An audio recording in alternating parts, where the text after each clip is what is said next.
the Mix of Music podcast. I'm your host, Dee Kei, and with me, as always, is my lovely co-host, Leviticus Lu. Somebody educate me on the Bible. I think Leviticus is the book of Leviticus, if I'm not mistaken, off the top of my head. Old Testament, and it's mostly just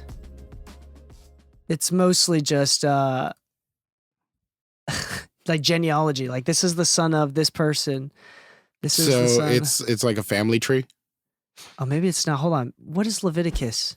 And the burnt offering. Oh, maybe it was. Oh man, am I wrong? Oh no, it's all the laws of Moses. It's a bunch of laws of Moses. That's what it was. I mean, it's kind of funny that I saw the one that's like just the it's laws of Moses. Sorry, I'm thinking of a different book. It's the original, the OG laws of Moses. Anyway, so am I a little more interesting than boring? Or am I the rule book? You're important to only a small percentage of the population. Oh my God. That sounds still sort of accurate. That still sounds sort of accurate. Damn. All right. Well, that's funny. Leviticus Lu sticks. That's funny intro to the episode. Anyway, this episode of the podcast, we want to talk a little bit about specifically hybrid mixing workflows and what that means and why we like it, why we don't like it. Lou and I have done both. What is hybrid mixing, Lou? Let's talk about that. Basically, utilizing in-the-box tools as much as possible and still incorporating out-of-the-box tools like analog compressors, EQs, could be a limiter, saturation, could be many things. But as long as you're running an output from your interface into a piece of hardware and then back into your interface, and you're using that outboard piece to process the sound in any kind of way, you have now entered into the realm of hybrid mixing. So it's not fully analog. So people think fully analog is like a tape machine and a console. Yeah, that's what it is. So it's literally just recording into a console and back onto a tape machine. So if you use a computer, it's not. It's hybrid. It's technically hybrid workflow. Now, people love using hybrid workflows because a fully analog workflow is fairly tedious. I mean, just tape in general. Using tape is probably one of the most difficult and annoying. You have to bias the machine. You have to cut the tape, doing edits, I'm not going to lie. A nerd like me would actually enjoy that process, but that's relevant to a very small percentage of the world. But that's like your interest in tape machines, not necessarily your interest in the music. So it's like, it feels different. It's very different. Anyway, the thing with going fully analog as well, I mean, there were some good things, like with consoles, you had headphone mixes that were a lot easier to achieve. Yeah. I mean, it forces you to perform a better a mix use of your financial got one shot, budget. Yeah. But versus now where you can take your time, it's precious not time. Very efficient, nor is it. I mean, with a tape, there's only so many times you can re-record over it before you start losing fidelity. The tape itself costs so much too. Yeah. It's much cheaper, higher fidelity, like in every single way. The using concept Pro Tools, of committing on the spot is the extreme reality. Yeah, the concept of just any sort of use of a computer software is superior in every way. There's not a single way. I mean, as far as like practicality goes. Hey man, I don't get to touch every single knob on my plugins physically. And that is detrimental to my sound. Sure. But I mean, lose the tactility of it, and then you also lose the imperfections of analog, which the imperfections, to put it in perspective, like there was a time in the 90s where TV went from like 30 frames per second to like 60 frames per second. I don't know if you remember that, but it started looking like hyper realistic. Yeah. And people were like, we don't like it.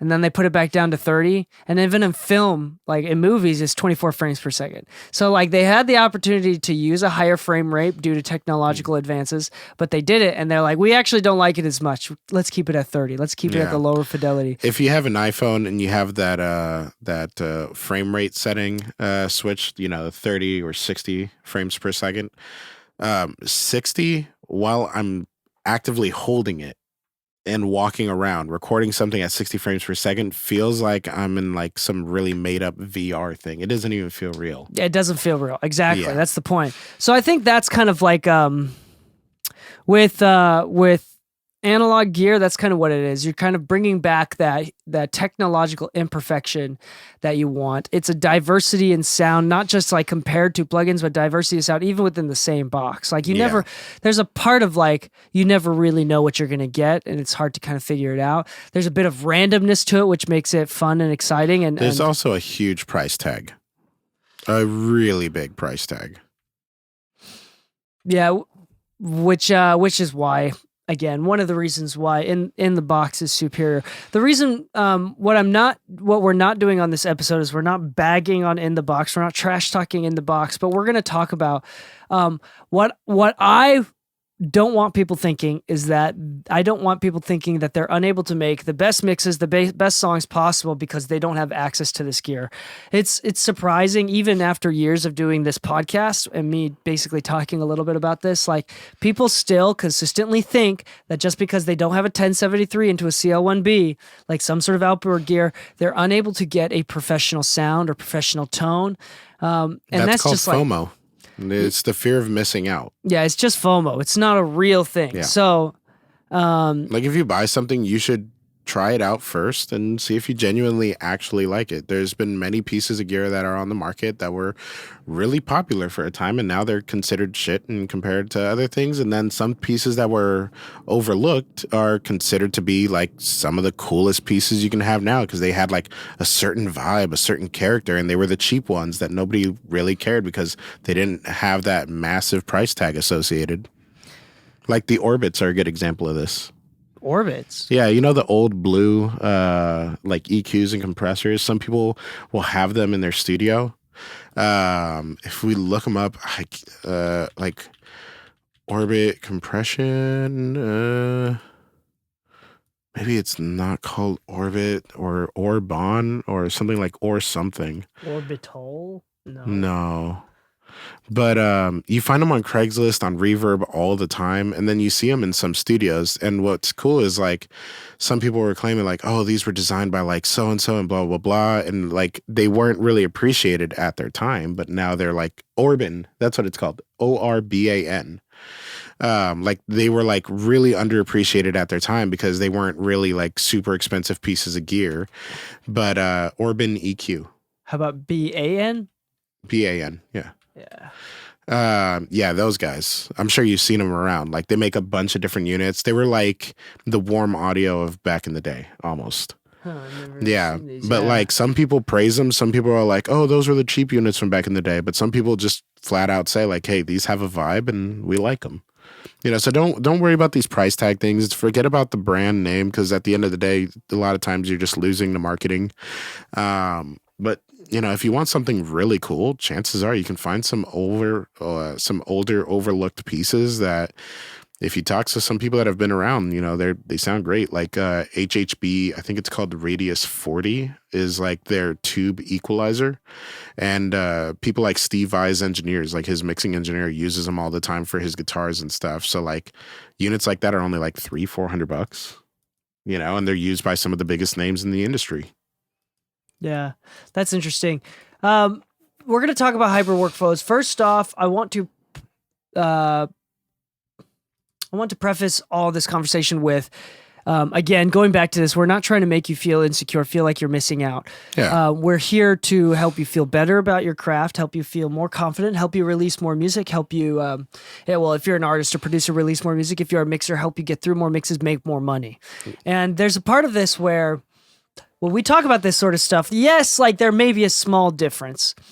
And sometimes it's less than small, but there are things where, and when it comes to a world of doing this for work, there is one thing that you need to consider. And this is the first topic that we want to talk about, which is anytime that you go out of the box, you go into an analog domain in one way or another, it's going to make your projects take longer. It's significantly less efficient. Yeah. That is something that you will have to consider. Yeah, if you're professionally mixing for a living and you're paid per project and things of that nature, let's say that you're in a studio where you're paid by the hour. Fine. whatever, you're by the hour. Most cases, that's not the case. Most professional mixing engineers are paid by the project, and the longer they take on a project, the less they technically make per hour. Less opportunities they have per day to bring in more income. But if you're going out of the box, you're actually now dedicating a certain amount of time to, let's say you have a patch bay, and not everything's always fixed in a specific patch. Let's say you're not using one of those like Flock, virtual patch bay things that they got. Cool. Don't forget that you also have to do recalls, which means that if you need to edit something that you didn't really like, but you want to run it through the same gear, you now need to remember what settings they were, or else you're going to spend time trying to match the tone and vibe of, let's say, the compressor. Let's say that there was an EQ on that compressor, like some of the why am I blanking so much? Tegler stuff. If you did not note your settings, now you're wasting time trying to rematch what you were doing, and you're just losing money at that point. And that goes down to the workflow, not to the value of the piece. Yeah, so you have to wonder, like, as a mixer, first off, we kind of understand standard-wise, the standard industry standard is to charge per song. Most people at a higher level are not charging per hour. That's a very rare scenario. So when you're a mixer and you're charging per song, you are not enticed to, basically, the faster you get a project done, the more money you make per hour. Now, if you have a lot of projects backed up, for example, it's not weird for us to have like a couple albums in the pipeline, and we need to go through 20 plus songs in 2 weeks. In 2 weeks, yeah, for example, right?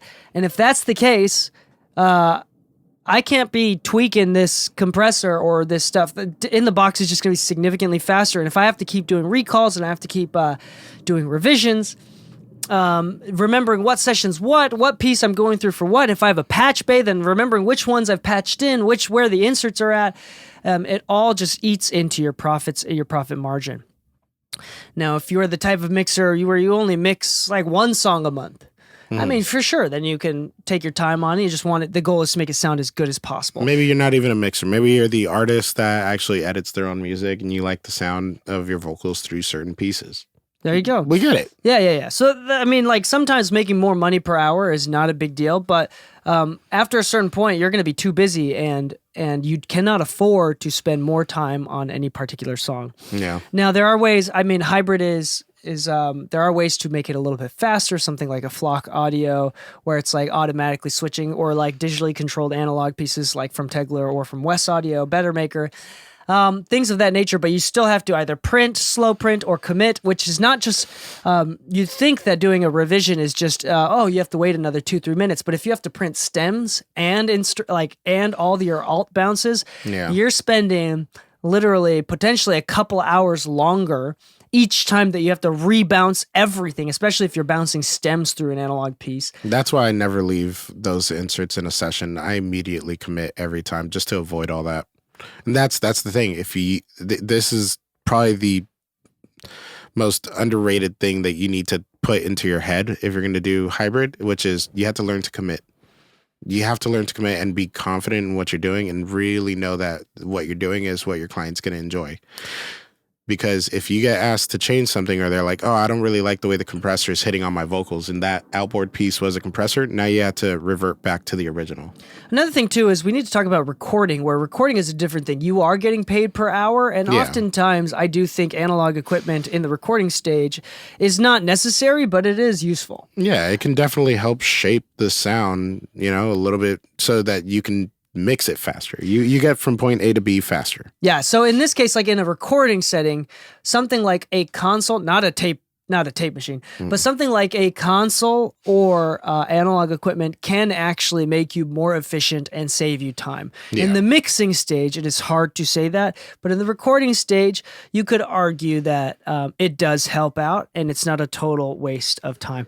Now, on that note, there are times, I think recently I'm coming back out of it, but a few months ago, I was really in the zone of just using a ton of hardware every single mix. I love it. And then every single time I do this up and down thing where I have like a couple months where I'm using it on every single mix.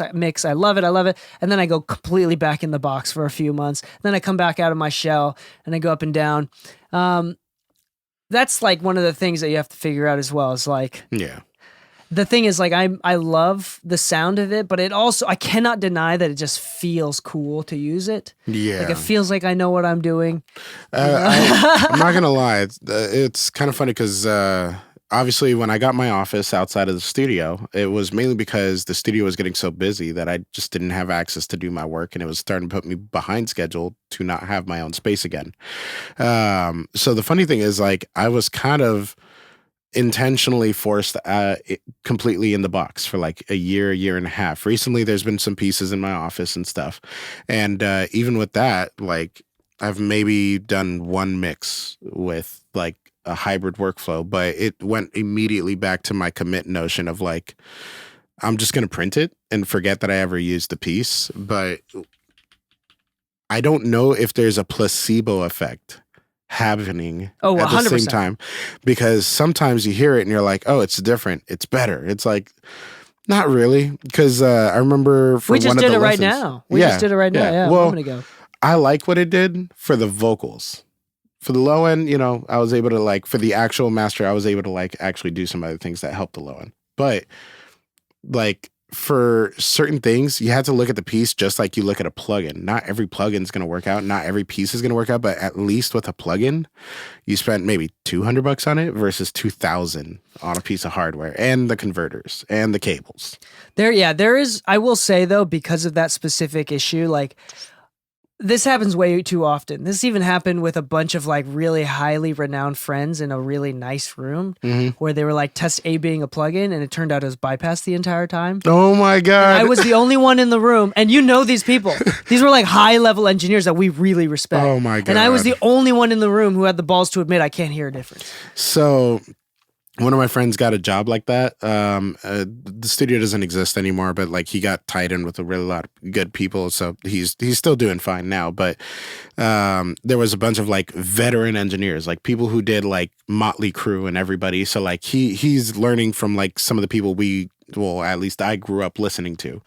And he was the engineer for Alice Cooper.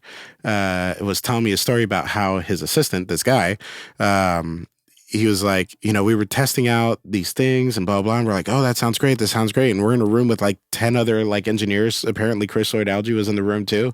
And he just like spoke up and he's like, actually, that one sounds like shit. And then everybody in the room starts listening. They're like, actually, he's right. It does sound like shit. Like, he got a job because he was the only one to point out the issue. Yeah. In a room full of people that everybody was just like, yeah, sounds great. It's like, no, listen to this issue. That's the issue right there.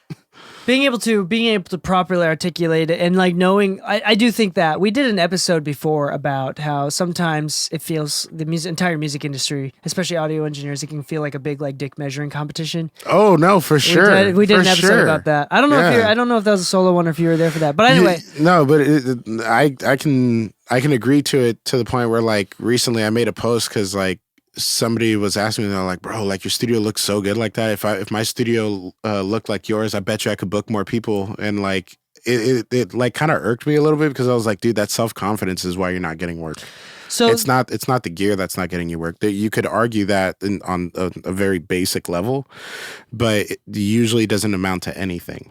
The reason why we're bringing this up is because we want anybody listening right now to avoid this, again, the FOMO of it, and not really realizing. So the problem, one of the things that another engineer friend of mine brought up is like, one of the problems with buying analog gear is that if you spend good money on this piece, then you're going to feel like you have to use it on every mix. Yeah. Which is oftentimes not the right decision. So like it affects you from a psychological level as well. Yeah. So it's better to get really good at your tools.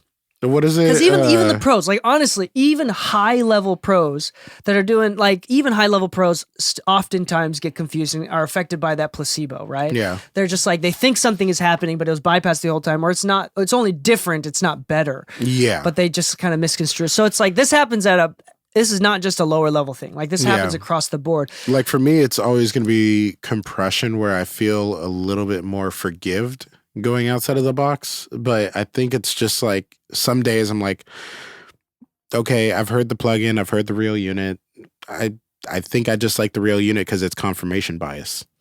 That's another thing too. I own it, so I own it, so it's got to be better, right? And some days I have to like sit there and be like, fuck it, I'm not going to overthink this. I'm just going to print it. If it's not better, it still sounds good, period. And that could be said the same about the plugin, because one good example is the Fatso Junior that you had, where you played with it for a bit and you're like, I actually can't justify keeping this. Like I could do this with a plugin. In fact, I could do it better with the plugin because it like automatically matches input and that's and like it's like what, $2.5 grand. Mm-hmm. Yeah, so like if you can keep that state of mind of like, I bought it, but it's not actually doing anything that's any beneficial. I did the same thing with the Dangerous, where like I was trying out new converters and I was like, it sounds cool, and we tried the emphasis knob on it. It sounded cool, and it's not to say that it wasn't a good unit, it just wasn't the right unit for me. And you have to be able to at least acknowledge that. If you buy a tube tech and the tube tech doesn't do the thing you're hoping it does, you should return it. Yeah. Granted, you could do a little bit of, you should always test out the gear that you want to get. You should always make sure that you confirm that it does. You do like the sound of it. It is useful. I'm hyper picky when it comes to analog gear. Yeah. So when we were sponsored by Tegler last month, I mean, I have 3 pieces of Tegler gear on my desk. One of them is packed up right now, but I have 3 pieces of Tegler I was about to gear. say, where? And I love them. Like, I really do think that you get a big bang for your buck on these. So when I say that I like something, like another one that I talk about is like the Comp 2A from Golden Age Audio, which is like an affordable LA2A. I think it's cheaper than the Warm Audio one. Yeah, it is. I think by like $100. So good. It sounds so stinking good. Like, I'm not gonna lie. At first, when you got them, there was that elitism price point kind of thing that was in my head, where I'm like, it's only like $600-700. Like, how good could it be? It might just be as good as the Warm Audio stuff. And I know Warm Audio can be good on some pieces, but I've also heard some bad pieces. And I think I might have owned like an early days bad unit, to where like my bias is also like I had a unit that was noisy. So maybe not all units are noisy like the one that I had. But with that said, once I heard it, I was like, actually, this sounds really fucking good. And it's only like $600-700. Like, I kind of want to try the LA3A one now, because I love LA3As, but there's no way I can afford a $3,000 LA3A. And like, well, hold on. I think LA3As can are afford actually cheaper one now. Yeah, I think well, that's for a vintage one. Yeah, like they're like $6,000-7,000 for like a vintage one, and if you get a modern LA3A kind of thing, or like a resurfaced one, you can find them for like $3,000. But it's like, I'm okay with what the UA plugin version of it does, but now that I've heard the LA2A from Golden Age, I'm curious to try their LA3A and see, even if it's like a vibe difference, or if the plugin is still going to be just as good. Like, it's got me curious, but not like I have to buy it now. It's got to be better. Yeah. There's one of the things for me that changes is saturation. Like or like extreme levels of compression. I think like the first 5 to 10 dBs of compression and plugin is always going to be just as good. I think it's like almost always the same, unless it's like bad coding or something like that. But like after 10 dBs, like an extreme level of compression, like really pushing analog gear, it breaks up in a specific way that is like really random and chaotic. Yeah. And I think it sounds great. The thing that I always like, I know, what is his name? He does the snake oil videos. Like, is the White plugin Sea Studios? Yeah, is the plugin actually doing what it's doing? And what I love about those videos is like, sometimes I wonder if it's actually doing, and it's nice confirmation when it does. And then sometimes it's like, oh, it's actually doing something different. It was coded wrong or something, or like it might just be one of those things where it was placebo. It was just really good marketing. Oil. But because of that, it's not just plugins that you could lose to marketing on. Another reason why I don't like the concept of outboard gear and hybrid mixing is because I think the one group of people that shouldn't be susceptible to marketing is the audio engineering and like music. The working professionals. The working class audio professionals. Yeah. Because we don't make half as much money as other industries. As an industry, just not like versus you becoming like a coder, a tech guy, or a doctor, right? So it's like, why are you thinking about how to spend your money when you could be doing this all with your laptop? As long as you have a good running laptop, or like a computer of any kind. I just think it's really really low blow. Like you shouldn't be doing that to us. So I still think like some of the best mixes people have done have always come from like the most unexpected, most like under, I guess, qualified situations, if that makes sense. So like Leslie Brathwaite mixed what Cardi record in the trunk of his truck? WAP, yeah. WAP was mixed in a truck. Yeah. That's like hell yeah. Low like key, hell yeah. I think like a Pharrell record was mixed in there too. But see, that's my point. Like that's very hell yeah of a moment versus like, oh yeah, I ran the vocals through a CL1B. I could give a shit. This man mixed WAP in the back of a truck. Also, like how much cooler is it to say that? He's fully in the box. Oh, Toomey booked an Uber and just said, "Hey, plug my laptop in and mix a record from the back of the Uber." Oh yeah. He's like, you just drive around. I'll pay you for your time. Yeah, drive around. Oh, you need to mix this. Yeah. Because he didn't have a car in New York. Yeah, there's like stuff like that happens. It's really interesting. The point is, okay, so going back to the hybrid mixing, going back to the original thesis here, is hybrid mixing good? It's good and it's fun. I think the biggest value is two things. Fun. One is fun. I think it's fun. Get your hands on it. Yeah. I think the second thing is like tax write-offs. Yeah. That's like a huge thing. But that doesn't matter unless you're making an income from a business. Yeah. I do think it's fun. And so that's why like if you're an enthusiast or if you're not a professional, you're a hobbyist or an enthusiast, like go for it. I think that's a great idea. But as someone that is trying to make money from it, I think until you make enough money where you have to have tax write-offs to avoid paying taxes, like don't get analog gear. Yeah. And like, even I don't then, think it's necessary. If you can afford it or you're in a stage where it'd be a good idea, talk to a consultant about your finances, about how much you're making. If you don't know what you should be saving or putting to the side or how you should plan it, they'll let you know, hey, you should consider having X amount of write-offs to help you out. Yeah. And then you can budget from there. Again, this is specifically for mixing. As a recording engineer, it's different. As a studio owner, it's different. Yeah. But if you are trying to be a mixer, a paid mixer, you should never, and especially this is important, you should never, ever, ever, ever go into debt, especially unsafe, stupid debt for pieces of gear to use for mixing, because your income does not go up based on how much gear you have. And if it does, it's usually not clients; those are customers. It's red flags. Yeah, we've talked about this in the past, but it's not a the good opposite sign. way. People that get a lot of clients and do well have enough money to do tax write-offs with analog gear, so they get it after they do well. It's not you get them and then they start doing well. It's the opposite of what most people immediately. Yeah, what is it? If you build it, they will come. But it's not that. I'm just gonna be honest with you. That doesn't work in the music industry. It doesn't. Like maybe a venue. If you're a venue owner, sure. You can't throw concerts without the venue, sure. But we're talking mixing, and majority of major mixers nowadays are working from home in their garage. They're an extra bedroom. I'm just saying, like, Tizio's working from home, Jesse Ray Ernstein's working from home, Leslie Brathwaite's working from home. Like, some of the biggest names working with the biggest names are working from home. They only go to the studio if they absolutely have to. And also, hold on. Other than Tizio, the people that you named are also family men. Yeah. Yeah. With kids. Hey, man. Are you telling me I got to have a kid to be successful? Yeah, I am pressuring you. Good. No, good. I'm going to call Anna right now. I will say though that like that is the one thing I'm grateful about mixing though, is like this is one of the few things in the music industry where I can like read books, be at home, spend time with the family. I can do that while doing the cool thing of working on music.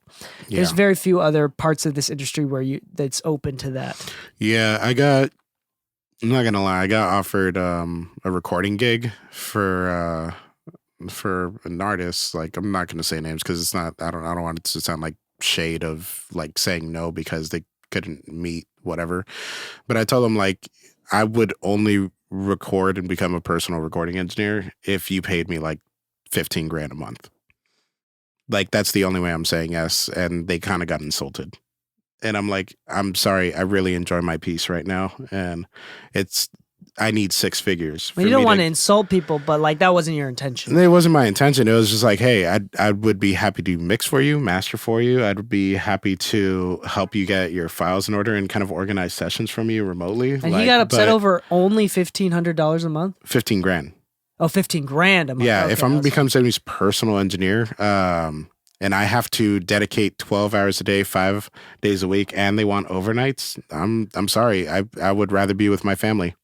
Yeah. Yeah. So it's not to be mean or anything. It's just mixing and mastering is one of the few sides of this industry where they don't always have to be near you. And in fact, the higher you go, the less likely it is they're ever there. Yeah. Like if you're really good, you are not the problem. You are not an issue. They don't have to check in on you. They don't have to stand over your shoulder. You are the man or the girl or however you want to be. You are them. You are they. Thanks, Lou, for being inclusive. All right. So I do think the last thing that I want to talk about is when it comes down to, we did an episode a couple weeks ago about delivering stems and alt mixes, which I've gotten a lot of positive responses. People didn't realize that they should be doing that. Yeah, I'm not going to lie. We've been getting messages for that. Yeah. So it's like really good that you should be future-proofing your deliverables. I mean, it's just really good practical advice. I can't believe we haven't talked about it. It's taken us 250 plus episodes to talk about it. 3+ years. Yeah. And then... But on that note, like if you use any sort of hybrid workflow, especially if you work on the master bus, master bus or mix or any sort of bus, right? If you use a VCA compressor on a bus or some sort of EQ on a bus, individual tracks, you can do what Lou does, Lou talked about earlier, which is you can commit the track in most DAWs, freeze it or commit it, and it real time bounces it through, so it has the audio file going through the gear. That's a really good idea. You should be doing that every single time. But if you use it on any sort of busing or mix bus, you have to print manually. You have to print online every single time. Yeah. And if they ask for revisions, you have to do all the stems going through all the analog pieces of gear every single time. There's a revision. Oh man. And that's just like, especially when you're on a crunch, this does happen. I mean, these labels that are paying, potentially thousands of dollars per song, they're partially paying it because they're also aware that they might, they're trying not to, but they might ask you for a revision when the song's coming out in 30 minutes and they send you the files 20 minutes, like 30 minutes before the song is supposed to come out. Yeah. And they need a revision right now. Yeah, that I kid you not, that actually recently happened. I had to master a song that the mixer told me, he's like, I mixed it like a year and a half ago. And then they told me they're finally going to release it. And then they asked for a revision. I was like, a year and a half later. No. I'm not going to remember any settings or what piece of gear I used at that moment. I have a really proud moment. I have a really proud one. Mm-hmm. I have a guy that I worked on this project 5 years ago. Uh-huh. I had it. Oh, yeah. No, I had it. I was... I charged him for it, like an archive retrieval fee or whatever I called him. Yeah. I mean, I charged him for it, but... yeah, dude, I was able to find the files and do the bounces for him. And because it was all in the box, it was no issue. Yeah, I got a call the other day. Somebody was looking for files from the studio computer. I asked them when they recorded it. It was about like 7 months ago. And I was like, okay, that computer was put out of commission for a little bit. I'm going to have to go to our storage unit and dig it up and everything. When do you need it by? They're like, oh, how soon can we get it? I'm like, we're going to have to send somebody out. Like, we'll have to figure it out. They're like, oh, you can take your time on it. I'm like, is it important? They're like, no. I'm like, why are you calling then? Yeah, I do tell people like straight up when they call, when they do ask, like, hey, I can look for you, but I will say that if I find it, if you still want me to bounce it out, it is this much per song for like an archive. Yeah, retrieval. I let especially them know, if it's like I'm a couple of years old. I let them know I'm like, I'm gonna have to dig through hard drives and everything. Like there's been a various backups. So like if we do find it, there's gonna be a fee. They're like, oh well, it's not that important. I'm like, it was important for the call, but not to actually want the files. Yeah. Weird. Yeah, that is weird. So anyway, that is something to be thinking about. Don't be tripping if you don't have it, especially if you're mixing. Especially if you're trying to mix for a career. Again, I honestly think that this is one of the best career choices as far as like for sustainability, as far as like for building a family and like doing what you want. I think this is one of the best ones. I'm really grateful that I get to do this. It's extremely difficult. It's really hard. Yeah, really competitive. There's literally going to be times when you're completely overflowed on work, and there's gonna be times where it's slow, and that's cool. But it's one of those where it's like, honestly speaking, is you get to hang out with cool people, which are usually many times like creatives. You get to meet different types of people in our industry, like management and everything, that are making sure that these projects are getting done for these creatives and everything. So you get to meet like such a wide range of people. But when you actually get to a certain point with like mixing and mastering, where like, yo, these people are just calling you, they're hitting you up, they're like, yo, I like your work, can you do some more? You get to do it on your own time and everything. But if you really enjoy having time to do the things you enjoy outside of this, like other hobbies, efficiency is kind of going to become a topic that becomes really important to you. Dude, I will say though, like 9 out of 10 times, the reason why I get referred, or the reason why most people get referred, or something they do well in the industry, is it's not because of how their mixes sound, which it's baseline is going to be great. It sounds it's counterintuitive. Great. It's good. We get it. Yeah. But it's mostly because you can get shit done. Like you are able to perform under pressure. You are consistent. You show up to meetings on time. Like those basic, being responsible in a world and an industry filled with people having mental breakdowns every single day and being really chaotically creative. Like you stand out. And the line has never, like the threshold to do well in this industry has, and to be a not, this is not just this industry, but to be a functioning human being, a functioning adult, the line has never been lower. Yeah. It's like, it's pretty insane. Like you do things that you know you should be doing, and you will succeed very, very well. Yeah, I'm not going to lie. I spoke with a friend of mine. He like manages and develops artists, basically. Like he's had like some successes, and obviously not always is it going to be a success. But one thing that he did communicate is there is like this messed up notion of like, if they used to be athletes, it's a better artist to manage, because they have a sense of, okay, sometimes you got to take direction. There's a coach in play. Sure. They're able to be coached. Yeah, exactly. But part of this is like, they also want to know that the people that they surround them with also know when to say that something's off. Just like in a team, if you're the coach, you should also have a team captain, somebody that's within the team that you know you can trust to make sure everybody's good with. You kind of want to have a team captain mentality if you're kind of starting out. Like you may not be the most important person in the circle, and most likely if you're an engineer, you're not the most important person ever. But if you're looking to develop a career, there's something to be said about those that know how to just communicate efficiently, keep everybody on target, and that also means keeping yourself on target. Because if they can see you as a leader role, they might give you more opportunities with bigger names, because they see you as somebody that's like, okay, they've kind of outgrown this team, let's put them in a bigger team. They've outgrown this team, let's put them in a bigger team. So, I mean, talking about staying on target, that's the entire point of this conversation with hybrid workflows, is that if at all you find it to be distracting, like don't be afraid to go completely in the box and just avoid it. I mean, I feel like most people are in a situation where they have to be in the box, you know, because it's difficult to afford this stuff. But don't feel like you're missing out if that's the situation.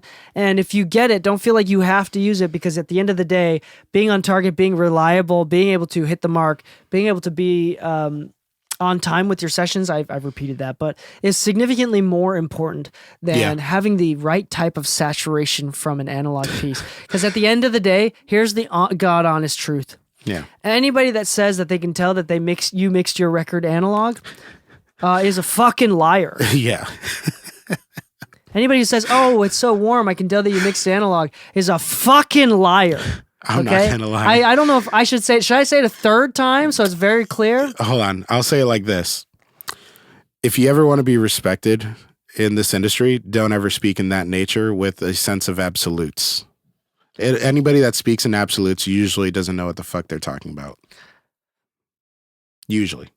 Wow, Lou, this mix sounds like you mixed it in hybrid. Did you compress the vocals with an 1176 at a 7 release and a 3 attack? No, I didn't. 4-to-1 ratio? But that was a good guess. Asshole. Like somebody told me that they can tell when drums were bus compressed 6-to-1 because it's the most common thing. And I was like, okay, there's one thing like hearing trends of like styles of compression, but to say that you could hear that it's 6-to-1 is kind of a weird one.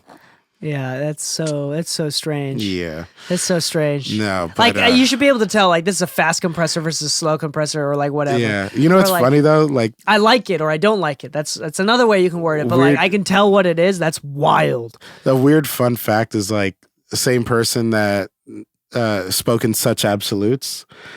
Somebody else told me that he showed him one of his own mixes on like the speakers and everything. And they're like, it's funny because it's like a cover song, even though it's the same original artist, but the mix even sounds worse too. So it was one of those wild. Like the same guy making these claims also couldn't get the mix right. Yeah, that's wild. I will say, in an A/B scenario, and this is the problem is that like when you go, like for example, Warm Audio just released their CL1B, which looks really cool. It's very interesting, and then you hear the A/B comparison test. And it's not even close. No. So I know that we've talked shit on the CL1B before, but I think it's just because it's so popular. But it made me realize how much I actually like the CL1B when we did the comparison. When they did the comparison video. In the context when you're A-Bing it, one is obviously going to be better than another. Or not obviously. It's going to be better than the other. Yeah. When you listen to a song or listen to a mix, there's no A-B comparison. No. There's no like, oh, Taylor Swift just released a new album and she gave us the B tracks too. Yeah, where like somebody else mixed it. Oh, I like the B mixes better. Yeah. Actually, that would be really interesting. I'm not going to lie. That would be like a cool like social experiment album. So there are a few mixes out there, including if you really deep dive search, like we talked about, like there's one with Serban Ganea mixed it versus somebody else mixed it. Oh, there's like before and afters of like Mandy America. Like there's before and afters for a bunch of these. You got to deep dive, but in comparison, first off you'll be surprised how little it changes for all these bigger tier artists or these bigger tier mixers, and then also like it's really interesting that. You can only tell that one was better than the other when you A/B it, because they both sound good by themselves. It was kind of funny because like I remember getting a note from one of the students at the last master class I taught saying, he's like, I didn't expect there to be so much saturation used for like tone shifting and everything. Like you didn't really pull up any compressors or EQs for the most part. I was like, oh yeah, because the tracks were already good. And that's kind of the funny thing. Like when you're at that bigger level, you're also dealing with producers that can get from point A to B much faster, which means they have better source of sounds, whether that be like better samples or they hire musicians with really great gear and really great chops, which means less editing and correcting or tone shifting to get to the sound that they were after right away. So a lot of times when they turn it in, they're looking for a quick turnaround. And a lot of mixers also have it's not weird to say that a mixer is a fan of a producer and wants to work with the producer because they're like, dude, this guy's productions are so great. Even the way they send them already sounds almost mixed. Like sometimes I don't even know what to do with it. Some people just deliver such a great product from the get-go that the mixer's job isn't necessarily to revolutionize the wheel. It's to really just round off some rough edges, really just rebalance it the way it needs to be, touch the vocals and automate them a little bit. But then like, you're like, they were so close. They were so close already. And I think that's like why, like, if you FOMO and buy gear because you're like, I need to have the CL1B, you're forgetting that they likely recorded it through the CL1B. So doubling up the CL1B maybe honestly isn't the actual goal. Yeah, for a mixing workflow. Yeah. Anyway, that's kind of it for this episode. We want to encourage everybody to do their best. We want to remove excuses. Like we want to make sure that it is 100% within your control. I mean, that's a really positive way of looking at life. Like, don't be scared. Don't let fear motivate your purchase. Yeah, don't let FOMO feel like don't feel insecure about it. Yeah. I mean, I've heard a lot of really great mixes, and this is another issue that I have, is that more often I've met great mixers who don't think that they're good enough versus people who are really awful and think that they're way better than they are. Most people like kind of have a decent understanding of where they're at. Mm-hmm. In fact, if anything, they think they're worse than they actually are. What's funny is like Tizio, who just got nominated for, what is it, like 7 Grammys? Or maybe it's like he got nominated for a few and is an association into other nominations, whatever. Point is, remember when we asked him to do the masterclass, he said, I'd rather do it on recording because I feel like I can teach better great recordings than great mixing. He still felt himself a better recording engineer than a better mixer. And then here he is, like plaque after plaque after plaque after nomination later. And like that sense of humility still kind of exists. Even some people at the top leagues sometimes have, I guess, a confidence check going on. You know, they're still kind of feeling themselves out.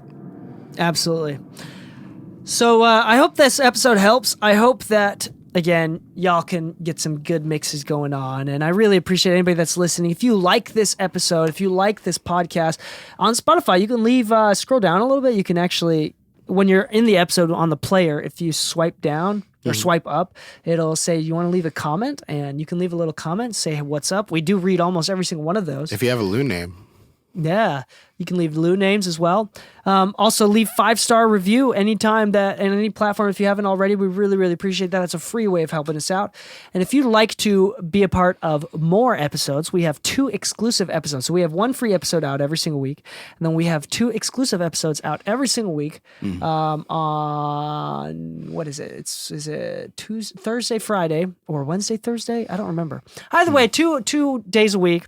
We have exclusive episodes, and you can go to mixingmusicpodcast.com/exclusive to get access to those episodes. So thank you so much for listening. Happy mixing, my friends, and stay saucy.